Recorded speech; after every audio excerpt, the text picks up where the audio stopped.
Iris. Kelsey. Chris.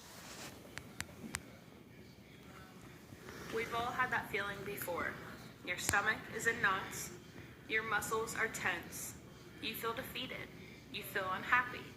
Like you can't find a solution. You're stressed.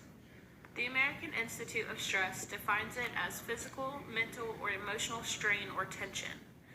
I chose this topic because as college students, we face all different kinds of stress every day.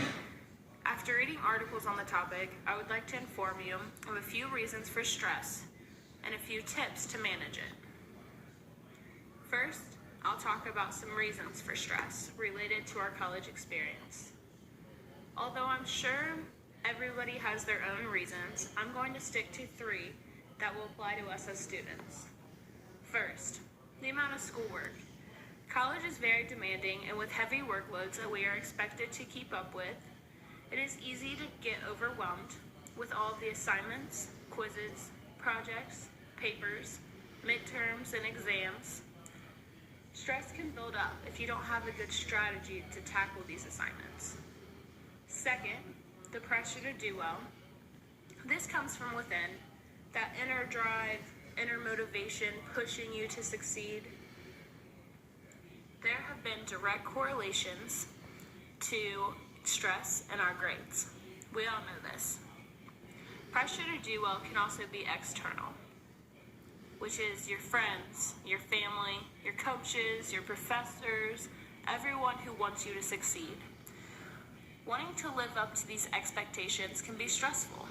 A third reason so many college students experience stress results from their changed environment.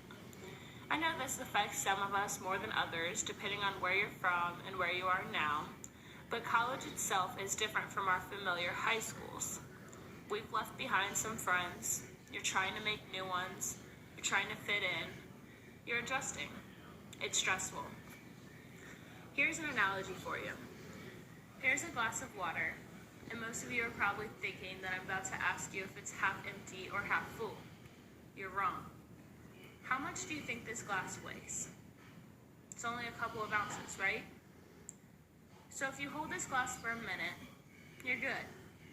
But if you hold it for an hour, it's probably gonna be a bit tiring. Now, let's say you hold it for 5 hours. My arm's gonna be cramping and sore. This is how stress builds up.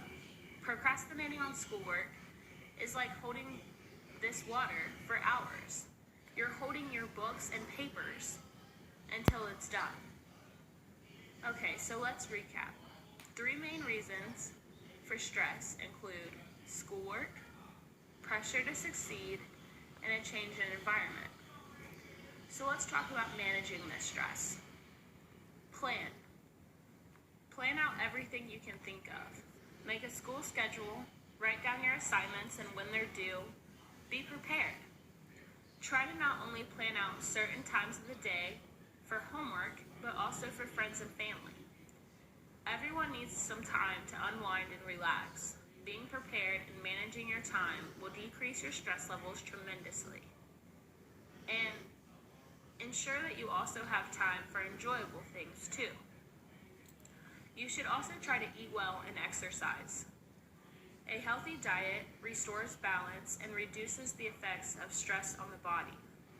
Clean proteins, fruits, and vegetables help reduce your hormone levels, including your stress hormones, whereas exercise and physical activities produce endorphins, which will help you sleep, which in return reduces stress. Speaking of sleep, when's the last time you got a full 8 hours? Stress and sleep tend to be a vicious cycle. If you're stressed, then you're not sleeping well, which will make you ill-prepared to handle stressors for the next day. So try to set an alarm, not only to get up, but to go to bed. Aim to get a full 8 hours, avoid caffeine, and disconnect from technology as much as possible before bedtime. Lastly, but most important, breathe. We do it every day, all day long, but we often forget the healing powers of deep breathing. by slowing our heart rate and lowering blood pressure. Simply taking a deep breath will reduce your stress levels. We cannot avoid stressful situations in life, but regardless of the situations or reasons, plan ahead, eat well, exercise, get sleep, and breathe. You will make it through it.